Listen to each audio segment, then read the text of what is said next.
You know, this old chuck box is made to our specifications and our standards. Old Cookie sure didn't have all the stuff we had. We try to keep this in stock with what we use the most of, and every box has got something a little different in it, but we try to keep ours to where it's got our basic needs. And sure, old Cookie back then, he probably didn't have nothing but coffee and flour and sugar, a little salt, and maybe some dried beans and stuff like that. So there wasn't a lot of stuff that he really had to carry. And our drawers now are, they're deep, they're long, they hold a lot of different spices, a lot of things that we need, and we keep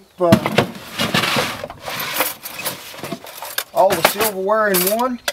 We still use enough silverware in there to feed about 20 to 22 cowboys at the most.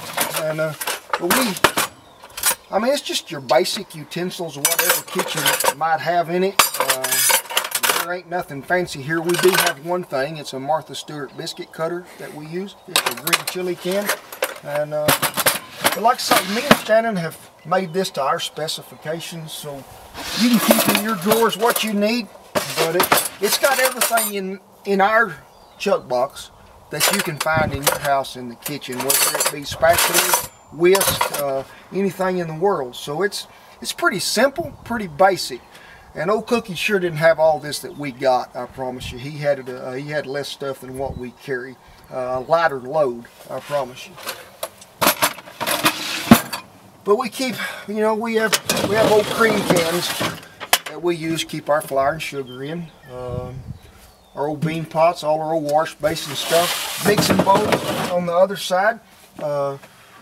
We keep a good knife, and I'm not saying what brand of knife you use, but I guarantee you old Cookie had a knife. We got a knife, and a knife is always sharp. You can't get nothing done with a dull knife, I promise you. So that's pretty basic, the needs that everything had on an old wagon. So that sort of gets you a little insight into what's in a kitchen cupboard and what's happening on an old chuck wagon.